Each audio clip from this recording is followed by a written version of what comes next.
जब कोई जीवन में बिल्कुल भजन नहीं करता, केवल संसार को सत्य मानकर परिवार के स्नेह में बंधकर भोग सामग्री एकत्रित करना, धनादि का संग्रह करना, परिवार को खूब भोग सामग्री दे करके सुख का अनुभव करना और पारिवारिक सेवा में ही मगन रहना, ये गति बिगड़ गए। क्योंकि हमारा जन्म ऐसे परिवार का अनंत जन्मों से हम पोषण करते चले आ रहे हैं, पर हमें कुछ लाभ नहीं मिला। हमारी गति बिगड़ जाएगी। हम केवल इतने के लिए ही नहीं आए हैं, ये तो हमारे जीने का व्यवहार है, लेकिन जीने का लक्ष्य क्या है कि अब हमारा नया जन्म ना हो। जो केवल परिवार में आसक्त हो जाता है वो ये भूल जाता है धर्म क्या है, भगवान क्या है, भगवत मार्ग क्या है, हमारी मृत्यु होगी तो हमें परिणाम क्या मिलेगा, हमारे साथ कौन जाएगा, हमें क्या गति मिले, ये सब बातें भूल जाती है। वो केवल वर्तमान में प्रगट में परिवार के स्नेह में बंद कर कैसे विधान आना चाहिए, पापाचरण, अधर्म, हिंसा, चोरी, व्यभिचार कैसे भी आए, ऐसे लोगों की दुर्गति होती है। इनके लिए ना तो उत्तरायण है ना दक्षिणायन है, ये सीधे नारकी गतियों को प्राप्त होते हैं। जिन्होंने चाहे वो गृहस्थ हो या विरक्त, शास्त्र के अनुसार धर्म में चलते हुए साधना की है, उनका जब शरीर पूरा होता है तो उत्तरायण के अधिकारी देवता उन्हें ब्रह्मलोक तक पहुंचाते हैं, और जब तक ब्रह्मा की आयु रहती है ब्रह्मलोक में सुख भोगते हैं, फिर ब्रह्मा के साथ ही भगवान में लीन हो जाते हैं। दक्षिणायन में जिनका शरीर पूरा होता है, सकाम भाव से साधना की है, वो धूम मार्ग में जाते हैं। इनके अधिकारी देवता चंद्रलोक तक पहुंचाते हैं, वहां चंद्रलोक में दिव्य सुखों का भोग करके पुनः मृत्यु लोक में आते हैं। वेदांतदर्शी महात्मा जन अद्वैत ब्रह्म का साक्षात्कार करके मोक्ष को प्राप्त करते हैं। पापात्मा जन पाप कर्म करके नरक को प्राप्त होते हैं। पुण्यात्मा जन पुण्य करके स्वर्ग को प्राप्त होते हैं। पर इन सब से एक विलक्षण मार्ग है, श्री भगवान स्वयं वर्णन कर रहे हैं।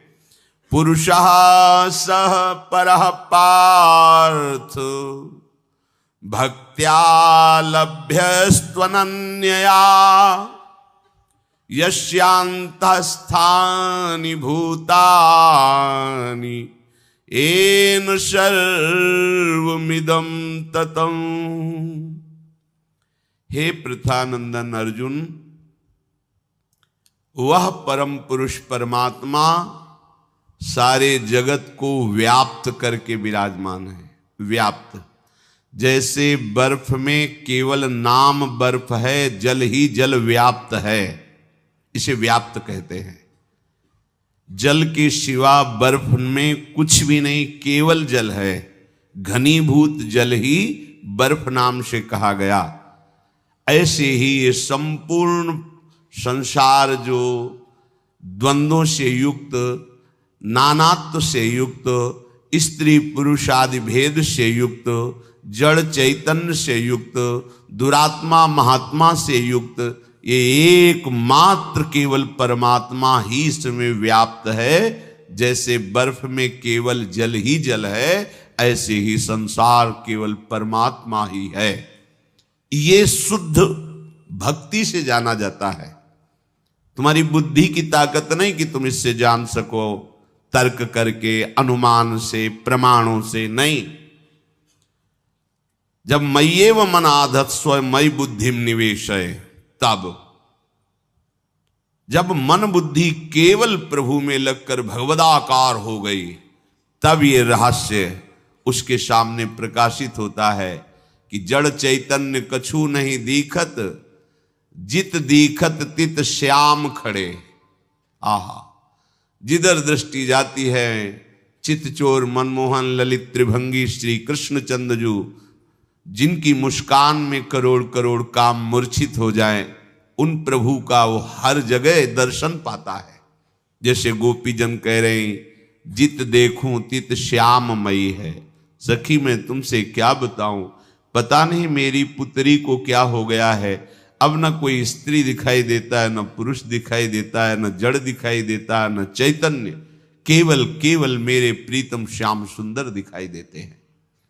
जिधर भी देखती हूं वो श्याम मुस्कुराता दिखाई देता है।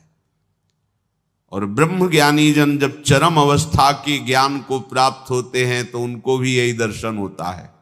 सर्वम खलमिदम ब्रह्म नेह नानास्ति किंचन, केवल ब्रह्म ही ब्रह्म है, दूसरा नहीं।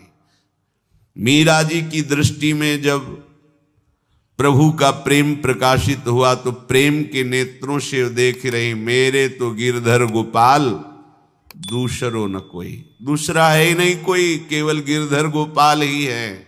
जित देखूं तित श्याममयी। हे प्रथानंदन अर्जुन, वह पुरुष जो परमात्मा है वो सारे जगत को व्याप्त करके विराजमान है। कैसे समझ में आएगा, कैसे उसकी प्राप्ति होगी?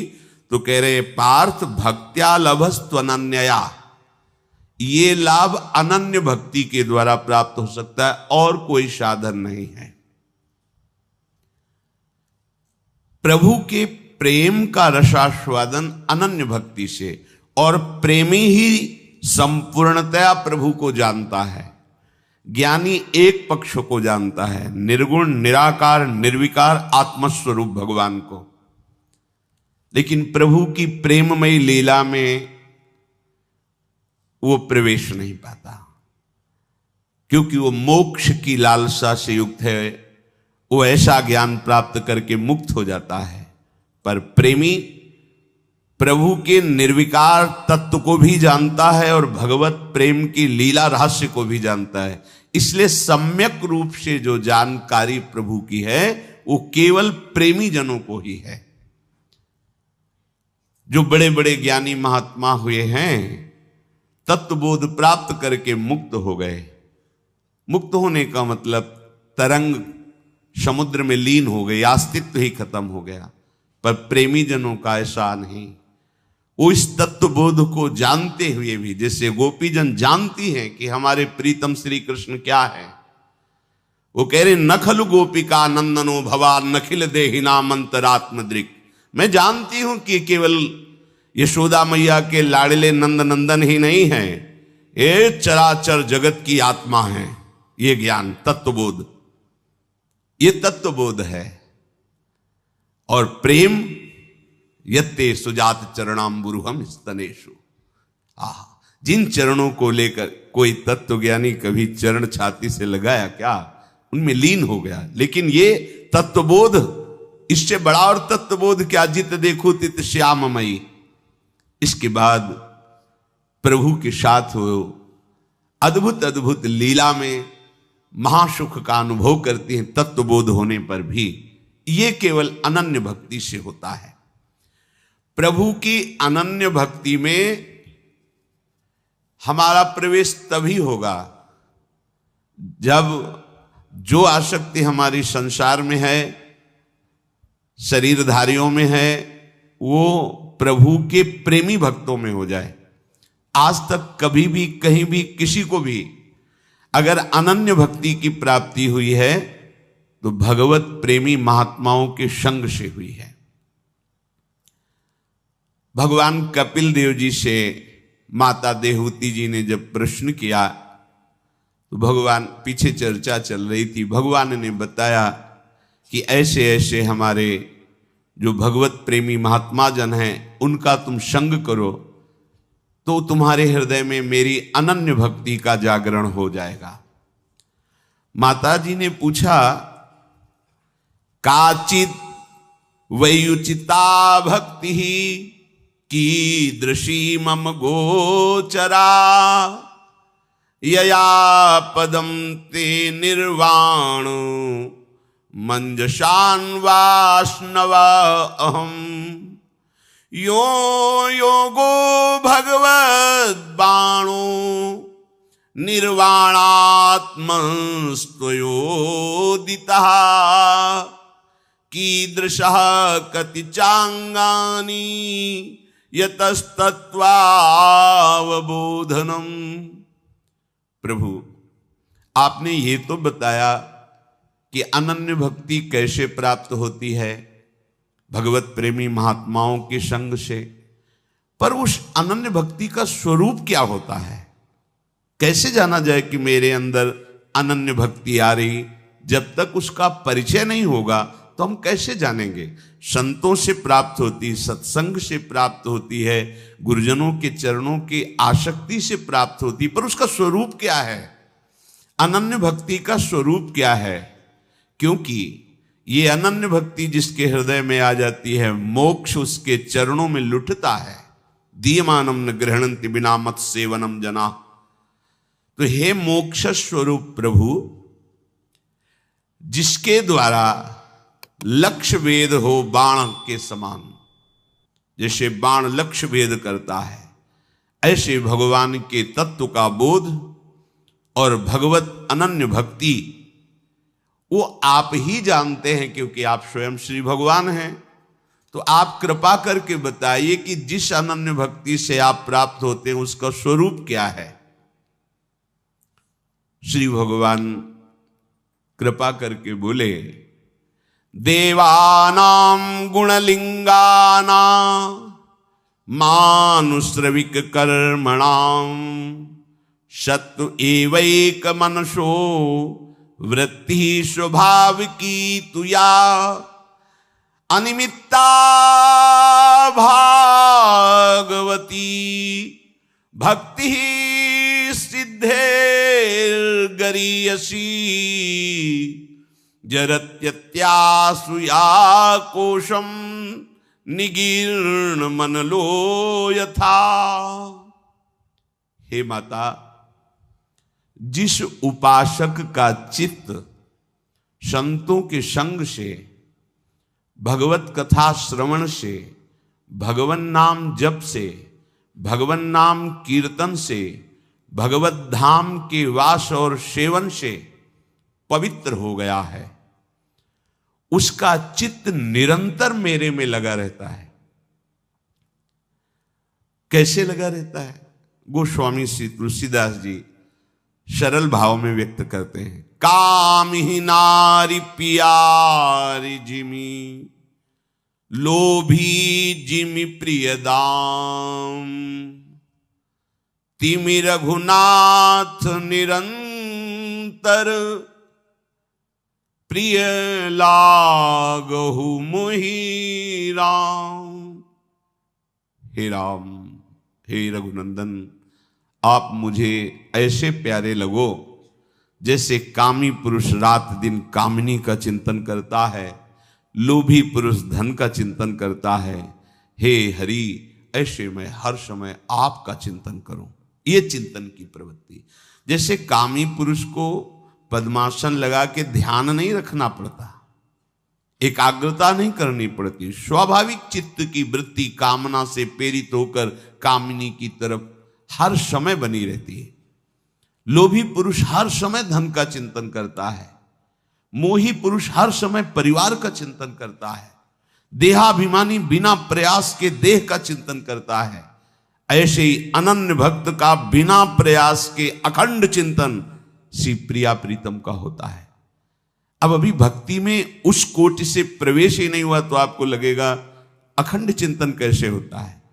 कभी कभी जब पूछते हैं और कि आपका भजन, वो भजन में नहीं, तो लगता है फिर कर क्या रहे हो, तुम्हारा हृदय है कहां? ऐसा कैसे हो सकता है कि तुम हरि के चरणों के दास होकर भजन विमुख समय, और फिर तुम्हें व्याकुलता नहीं, तुम्हें कष्ट नहीं। तद विस्मरणेन परम व्याकुलते, व्याकुल हो जाना चाहिए हृदय।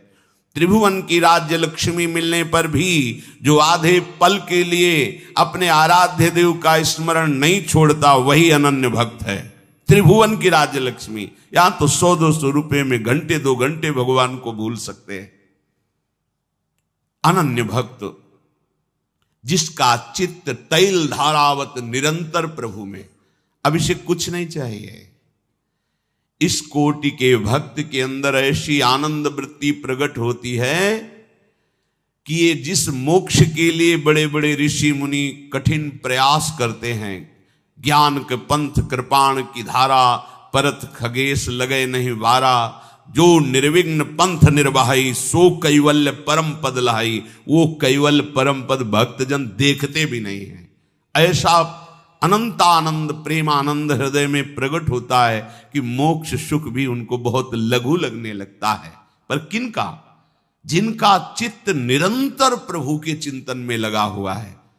हम सबका प्रयास एक ही है कि निरंतर अंतर रहित प्रियाजू का चिंतन हो। इसीलिए कहते हैं सब सिद्धांतों का सार राधा राधा राधा। ये पराविद्या है। ये आपको किसी पुराण में, किसी प्रवचन में, किसी पंथ में नहीं मिलेगी।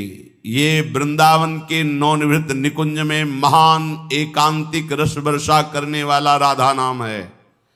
ये तो महारानी जी की कृपा है, अद्भुत कृपा है जो आपके कानों में राधा नाम सुनने को। ये राधा तत्व अगोचर है, अगोचर, न वेदों की दृष्टि में है, न वेद के अनुसार चलने वाले ब्रह्म ऋषियों की दृष्टि में है। प्यारोढ़ुम क्षमते न यच्छु सुखादि नाम तुय ध्यानगम। ये राधा नाम वो अमृत है जो श्री कृष्ण कृपा पात्रों को ही केवल पीने को मिलता है। जब तक श्री कृष्ण कृपा नहीं, तब तक राधा चरणों का आश्रय और राधा नाम आपको सुनने को नहीं मिल सकता। अगर श्रवणेन्द्रिय में राधा नाम पढ़ रहा है, जिह्वा राधा राधा बोल रही है, तो आपके पास परम धन ऐसा एकत्रित हो रहा है जो लोक परलोक सब जगह मंगल करेगा। पर ऐसी आसक्ति हो जाए कि ये नाम छूटे ना, सोवत हु रसना रटे राधा कृष्ण सुनाम। करवट बदली चेतना जगी तो सुनाई दे रहा है नाम चल रहा है। ये अनन्य भक्ति का स्वरूप है। जो कर्मेंद्रिय और ज्ञानेन्द्रिय दोनों से केवल श्री हरि का भजन करता है, ये अनन्य निष्ठा से ही बात बनती है। श्री जयमल जी बड़े महान भक्त हुए श्री राधा वल्लभ लाल जी के। जयमल जी जब सेवा में जाते तो कभी कभी कोई राजकाज का विशेष कार्य आने पर उनके मंत्री उनको सूचना देते तो उनको पसंद नहीं आता। हमारी सेवा में कोई विघ्न पहुंचावे नहीं। राजा थे पर ऐसी भजन की निष्ठा, उन्होंने नियम लागू कर दिया 4 घंटे 10 घड़ी, 1 घड़ी 24 मिनट, तो 10 घड़ी 6 चौको 24, 240 मिनट, तो 6 चौको 24, 4 घंटे। 4 घंटे के अंतर्गत अगर किसी ने सूचना दी तो हम स्वयं उसका वध कर देंगे। हमारे सेवा गृह में चाहे पूरे राज्य में आग लग जाए, 4 घंटे कोई सूचना नहीं देगा, किसी भी तरह का विक्षेप नहीं। जब हम अपने लाडली लाल राधा वल्लभ लाल का श्रृंगार कर रहे हैं, आरती कर रहे हैं, उनका सेवा भाव भोग आदि, उस समय कोई भी प्रवेश नहीं करेगा। ये अपने निजी परिकर में। यहां श्री भगवान कह रहे हैं कर्मेंद्रिय और ज्ञानेन्द्रिय दोनों का मेरे प्रति समर्पण हो जाना, तभी चित्त का समर्पण होता है। राजा है पर निष्ठा ऐसी भजन की है, कोई भी 4 घंटे विक्षेप नहीं। यहां श्री जी की सेवा कर रहे हैं, आप अन्य बातें भी कर रहे हैं, हंस रहे हैं, खेल रहे हैं। आप महारानी जी की सेवा कर रहे हैं, आप राधा नाम हाथ में लेकर स्नान करा रहे हैं, पोछ रहे हैं, प्रक्षालन कर रहे हैं, चंदन की पत्रावली कर रहे हैं, इत्र लगा रहे हैं। ये श्री जी का साक्षात स्वरूप है राधा नाम। उस समय बहुत गंभीर एकाग्र, अगर कोई आपसे राधे श्याम बोले, श्री हरिवंश बोले, तो बिना उसको देखे बोल दो श्री हरिवंश। देखो अपनी सेवा की तरफ, पूर्ण एकाग्रता। हां, कोई गुरुजन पधारे, महाभागवत पधारे, तो फिर श्री जी की सेवा को उसी समय विश्राम दो, पहले उनको प्रणाम, उनका स्वागत सम्मान करो। वो प्रभु का आदेश है ऐसा, महापुरुषों का आदेश है ऐसा।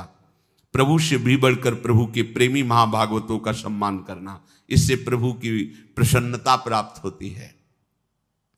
जयमल जी की ये गुप्त बात उनके शत्रु पक्ष को पता चल गई।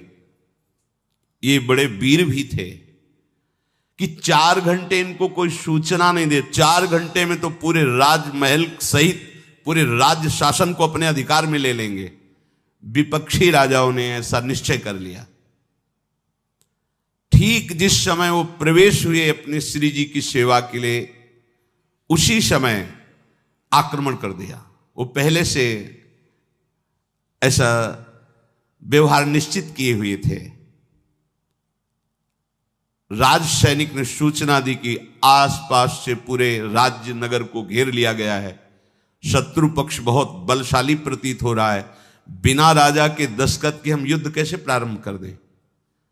अब वहां जो जाएगा तो सूचना देने के पहले ही मार डाला जाएगा, क्योंकि उनका ये दृढ़ प्रतिज्ञा थी कि 4 घंटे के अंतर्गत अगर कोई पूजा गृह में आया उसे मृत्युदंड मैं स्वयं दूंगा। अब ये हुआ कि सूचना नहीं जाएगी तो बड़ा हाहाकार मच जाएगा, प्रजा का नाश करेगा शत्रु पक्ष, राजमहल में घुसकर अत्याचार करेगा। अब क्या किया जाए। राजमाता ने कहा अगर मृत्यु मिलेगी तो मुझे मिलेगी, मैं जाऊंगी और सूचना दूंगी। वो डरते हुए गए। जयमल जी सेवा में मगन थे तो उन्होंने कहा बेटा, राजनगर को, राजमहल को शत्रु पक्ष ने घेर लिया है, बस तुम्हारी स्वीकृति की आवश्यकता है। तुम हां बोलो तो सैनिक युद्ध के लिए तैयार हैं। तो उन्होंने कहा मां, तुम इसी समय वापस चली जाओ, हम सेवा में एक शब्द भी अन्य सुनना नहीं चाहते। आप मां हो इसलिए हम अपनी प्रतिज्ञा को छोड़ते हैं कि आपका वध नहीं करते। आप वापस चली जाएं, हम जिनके सहारे हैं वही जो कुछ चाहे करें। इस समय हम उनकी सेवा नहीं छोड़ सकते और अन्य वार्ता नहीं कर सकते। सेवा में हम युद्ध का आदेश नहीं दे सकते। हम ठाकुर श्रृंगार कर रहे हो कह दे मार काट करो, नहीं। जिनकी हम सेवा कर रहे हैं वो समर्थ है, जैसा चाहे वैसा करें। आप तुरंत वापस हो जाएंगे। बाहर गई, सेनापति ने कहा क्या आदेश है। उन्होंने कहा कोई आदेश नहीं। बिना आदेश के सेनापति कैसे? सब व्याकुल हो रहे, 4 घंटे तक इंतजार कर रहे। ना तो सेना नगर के अंदर घुसी और सब कोलाहल शांत है। तो सबको आश्चर्य हुआ कि क्या वो भी पूजा का इंतजार कर रहे हैं क्या शत्रु पक्ष, कि जब वो निकलेंगे तब युद्ध करेंगे। जयमल जी ठाकुर जी को भोग पवा के, आरती करके, उनके सामने कीर्तन करके, नृत्य करके प्रणाम किया, बाहर निकले और उनका हमारा घोड़ा तैयार करके लाया जाए। घोड़े के पास गए, जो उनका निजी घोड़ा था, पसीने से लथपथ था। जेविये से हाथ रखा तो हाथ भींज गया पसीने से, और हाथ रखते ही जैसे बिजली का करंट, ऐसे भागवती ऊर्जा उनके हृदय में आई। बोले ऐसा तो कभी नहीं हुआ, और ये घोड़ा तो इतना थका हुआ लग रहा है जैसे ये युद्ध करके आ रहा हो, और आज तक इतना प्यार इसके ऊपर नहीं आया। इसके स्पर्श करने से मुझे भागवती सुख का अनुभव हो रहा है। घोड़े को लिया, बाहर गए। जितने सैनिक थे सब मूर्छित पड़े थे, केवल राजा को बीच बीच में होश आ रहा था। नजदीक गए, शत्रु पक्ष के राजा को जल आदि से चेतना देकर उठाया। बोले आए आप युद्ध करने थे और ये सब मूर्छित पड़े हैं, मैंने तो अपने सेनापति को आदेश दिया नहीं, ऐसा क्या हो गया? बोले एक ही वीर केवल आया था आपके पक्ष से, सांवले रंग का था। उसने बाण तो संधान नहीं किया, पर नेत्रों से ऐसा देखा कि सब घायल होकर मूर्छित हो गए। बस एक बार तुम उसे पुनः मुझे दिखा दो, मैं एक बार उसे हृदय से लगा लूं, कभी जीवन में हम तुम्हारी तरफ देखेंगे भी नहीं। प्रेम बाण ऐसा है कि बड़े बड़े घायल हो जाते हैं। तो उन्होंने उस राजा से कहा वो हमारे प्रभु ने शत्रु पक्ष पर इतनी कृपा कर दी, जिनके दर्शन ध्यान में बड़े बड़े मुनिजन नहीं पाते। वो कोई सेनापति या शूरवीर नहीं, वो तो हमारे प्रभु श्याम सुंदर थे, राधा वल्लभ लाल जी थे। अगर हमारी निष्ठा है तो हर समस्या का समाधान श्री हरि है। लोग ये समझ नहीं पाते हैं। अगर निष्ठा ना होती तो घबरा के सेवा छोड़ देते और भाग पड़ते कि शत्रु पक्ष आ गया है, बाद में सेवा कर लेंगे। नहीं, अपनी निष्ठा में है। कर्मेंद्रियों और ज्ञानेंद्रियों का इस कोटि का समर्पण, निष्ठा, ये संत संग से, भजन करने से, भगवत महत्व का अनुभव होने से ये निष्ठा जागरण होती है। श्री भगवान कह रहे हैं कि ये भक्ति मुक्ति से भी बढ़कर है। जैसे जठरानल खाए हुए अन्न को पचा देता है, ऐसे अनन्य भक्ति अनंत जन्मों के कर्मों के संस्कार के भंडार को भस्म कर देती है। ये बहुत बड़ी बात है। इस बात का कहीं कोई साधन से संबंध नहीं है। आप साधना करेंगे तो उसका फल मिलेगा, लेकिन भगवान का आश्रय लेकर अनन्य भक्ति करेंगे तो भक्ति, जैसे हम अन्न पचाते नहीं हैं, स्वयं पच जाता है। एक प्रक्रिया है, पाया और समय पर वो पच गया। ऐसे ही हमें कोई प्रयास नहीं करना पड़ता। अनंत जन्मों के पाप कर्म जमा हैं, अनंत जन्मों के वो कर्म बंधन जमा हैं जो हमें कई जन्मों तक भोगे बराबर तो भी नहीं निपटा सकते। जब हम प्रभु की शरण में हो जाते हैं तो जरत्यासु या कोशम निगीर्ण मनलो यथा, जैसे अग्नि लगने पर सब भस्म हो जाता है, ऐसे भगवान के अनन्य भक्त के कर्म के जो गोदाम जमा थे वो सब भंडार भस्म हो जाता है। कटे कर्म बंधन संसारी, जो हमें बार बार जन्म मरण दुख देने वाले कर्म हैं, ये तुम्हारे दान पुण्य से नष्ट नहीं होंगे, सेव संतरा के दान से नष्ट नहीं होने वाले। ये गंगा जी के नहाने से, तीर्थ स्नान करने से वर्तमान का पुण्य बनेगा, वर्तमान का पाप नष्ट होगा, लेकिन भंडार नहीं नष्ट होगा। वो केवल अनन्य भक्ति से नष्ट होता है। जब हम श्री हरि के शरणागत होते, वो कृपा करके उसे भस्म कर देते हैं। श्री भगवान कह रहे, नैकात्मतां में स्पृहयन्ति केचिन मत्पाद सेवाभिरता मदीहा, ये न्यून्यतो भागवता प्रसज्य सभाजयन्ते मम पौरुषाणि। श्री भगवान कह रहे कि जो मेरे अनन्य भक्त होते हैं वो मेरी चरण सेवा में बहुत प्रीति करते हैं। हमारी प्रीति कहां है? इंद्रियों के भोगों में, अपने शरीर सुख में। ये देहाभिमान है, यही जीवत्व है। अनन्य भक्ति की प्रीति कहां होती है? भगवान की सेवा सुख में। जैसे कई बार सत्संग में सुनाया है, चोखा मेला जी बाजार जा रहे हैं सब्जी आदि खरीदने, वहां देखो बड़े बड़े केले रखे हैं। हाँ, ये केले तो ठाकुर जी को बहुत प्रिय लगेंगे, चलो आज नमक रोटी का भोग लगा लेंगे। केला ठाकुर जी को ले चल, पूरे पैसे के केले ले लिए, सीधे विट्ठल भगवान के दरबार में गए। भक्त बड़े दैन्य होते हैं, अंदर आंगन में प्रवेश नहीं किया, बाहर देहली से ही आवाज लगाई और कहा, ये केले ठाकुर जी को, रुक्मिणी जी को पवा दीजिए। विट्ठल भगवान रुक्मिणी जी विराजमान, महाराष्ट्र पंढरपुर है, तुम्हारे हाथ का ठाकुर जी थोड़ी पाएंगे, चलो यहां से। नहीं, उनको पाना ना होता तो मेरे अंदर प्रेरणा क्यों की? प्रायः जाति पक्ष पर लोगों की दृष्टि होती है। देखो, हम सब एक ही प्रभु की संतान हैं, एक ही माटी से बने हुए हैं। ये पंचभूत एक ही पंचभूत है। ये चाहे जहां हो यही है और एक ही आत्मा है। भैया भेद किस बात का है? विचार करो। गुण कर्म के अनुसार भेद की रचना की गई, तत्वता कोई भेद नहीं है। हम एक ही बाप के सब बच्चे हैं।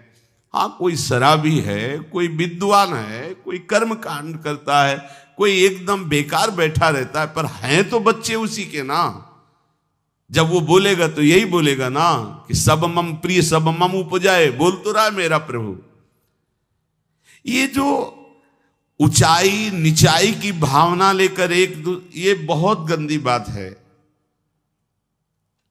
अगर बड़ा भाई है तो छोटा भाई पैर छूता है तो पैर छूना कोई बड़ाई की बात नहीं हो गई। वो छोटा है तुम्हें सम्मान दे रहा है, बका है वो उसी पिता का, वैसे ही उसके रक्तमांस है, उतना ही अधिकार है। बड़ा गर्व करे कि मैं बड़ा, तो मूर्खता ही हुई। अगर छोटा इस बात का क्षोभ करे कि मुझे पैर छूना पड़ता है तो उसकी मूर्खता है। बड़ा भाई है, झुक के पैर छू लिया तो क्या चला गया। ऐसे ही पूरी सृष्टि में हम एक घर जैसा बर्ताव करें।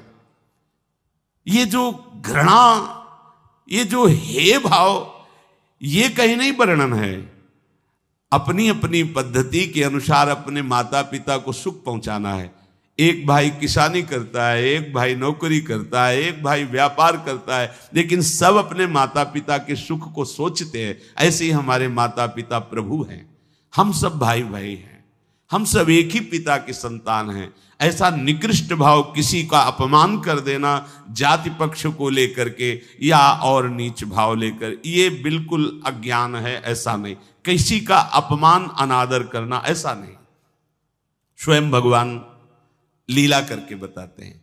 राजसू यज्ञ में सब ब्रह्म ऋषियों के बीच में ये निश्चित किया गया कि अग्र पूजा का अधिकारी कौन है। तो सबने कहा इसमें प्रश्न करने की क्या जरूरत है, जहां भगवान श्री कृष्ण विराजमान है वो अग्र पूजा किसकी हो सकती है। तो भगवान श्री कृष्ण की सबसे पहले पूजा प्रारंभ हुई, अग्र पूजा, और उन्हीं भगवान ने सब राजाओं के चरण धोए। ये देखो क्या करके दिखाया। कहां कहां के राजा थे, अलग अलग प्रांतों के, अलग अलग, सबके चरण भगवान ने। अग्र पूजा किसकी हुई? भगवान की। सोचो, अगर तुम्हारी सभा में सबसे बढ़कर के पूजा हो तो तुम्हें हाथ जोड़ने में भी संकोच होने लगेगा, क्योंकि सबसे बड़े।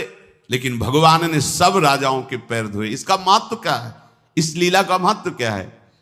हाँ, उनकी भावना उनकी, पर आपकी भावना क्या होनी चाहिए? सबको प्यार देना, सबको सम्मान देना। ये जो समाज में कोलाहल वैर का बनता है ना, लड़ाई झगड़ा का बनता है ना, ये अज्ञान के कारण बनता है। चोखा मेला जी ने कहा ये केले अगर इनको पाने नहीं थे तो हमें प्रेरणा क्यों की? इन्होंने तो हृदय में कहा कि ये केले मेरे को लाओ। अरे चल, बात बना रहा है, बड़ा भगत बनता है, हटाओ इसको। बाहर कर दिया। गए, दरवाजा बंद करके घर का रोने लगे। प्रभु मुझे पक्का विश्वास है आपने ही मेरे अंदर ये चाह पैदा की थी कि ये केले मेरे को लाओ, नहीं तो हम तो लेने कुछ और गए थे। आपने क्यों चाह की? अगर आपको ऐसा करना था तो चाह क्यों की? रो रहे। ठीक है, आज से हम भोजन नहीं पाएंगे, हम इस शरीर को त्याग देंगे, क्योंकि ये आपकी सेवा की योग्य नहीं है ना। वो कह रहे हैं ना कि तुम जाति पक्ष को लेकर तो इस शरीर को त्याग देते, फिर मुझे वो शरीर देना जिससे मैं आपकी सेवा कर लूं। जे भी ठाकुर जी को शयन कराया गया, इधर ठाकुर जी आके दरवाजा खटखटा रहे। चोखा मेला जी धीरे से बोल, दरवाजा खोलिए। ऐसे अमृतमय वचन कि वो पूछ ही नहीं पाए कि तुम कौन हो। दरवाजा खोला, देखा लाड़िले ठाकुर। अरे प्रभु आप? हाँ, वो केले लाओ। वो लोग क्या जाने, हमारा बड़ा मन था केला पाने का। वो उन लोगों के सामने हमने कहा नहीं, लाओ लाओ केला। घर में बैठ करके, गोद में बैठकर ठाकुर जी केले पाए। जब 2-4 केले रह गए तो बोले सुनो, हमारे पीताम्बर में बांध दो, रुक्मिणी जी को पाएंगे वहां। बांध लिए, चले।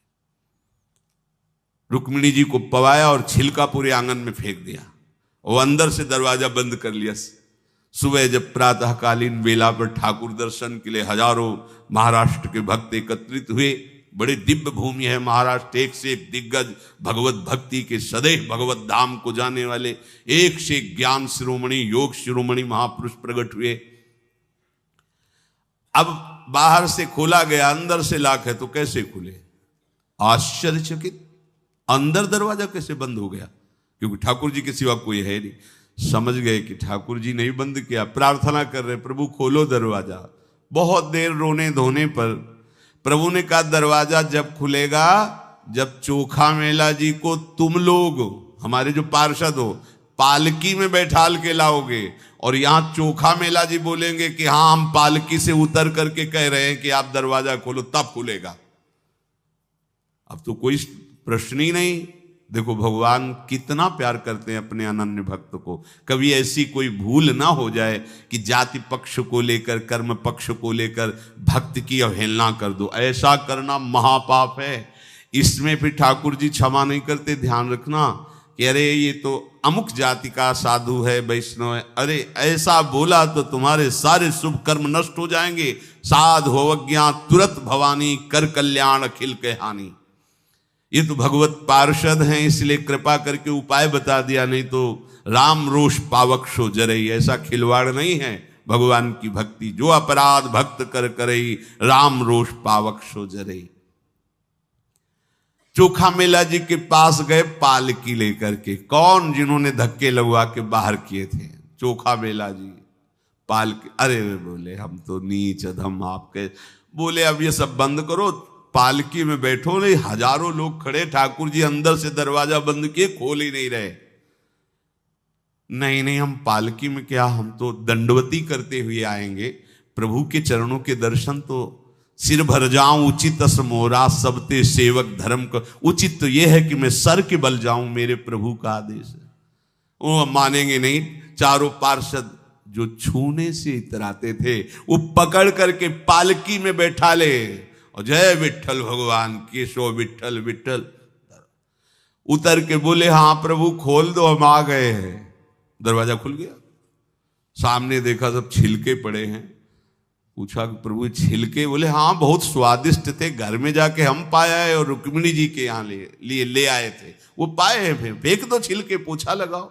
ये अनन्य भक्त भगवान को अतिशय प्यारा है क्योंकि उसको भगवान की प्रीति का स्मरण रहता है। जो चीज देखेगा, जो वस्तु देखेगा, उसको ये प्रभु। जैसे श्री कृष्णदास जी, यद्यपि आचार्य चरण में और उनके बीच में थोड़ा सा मनमुटाव भी हो गया था, तो एक दिन टहले देखा कि दुकान में गरम गरम जलेबी बने।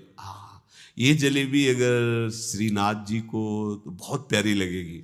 आंख मूंद ली, जलेबी गरम गरम जलेबी थाल में श्रीनाथ जी को मानसिक भोग। उधर जब श्री विठलनाथ जी ने पट खोले तो देखे श्रीनाथ जी गरम गरम जलेबी पा रहे हैं।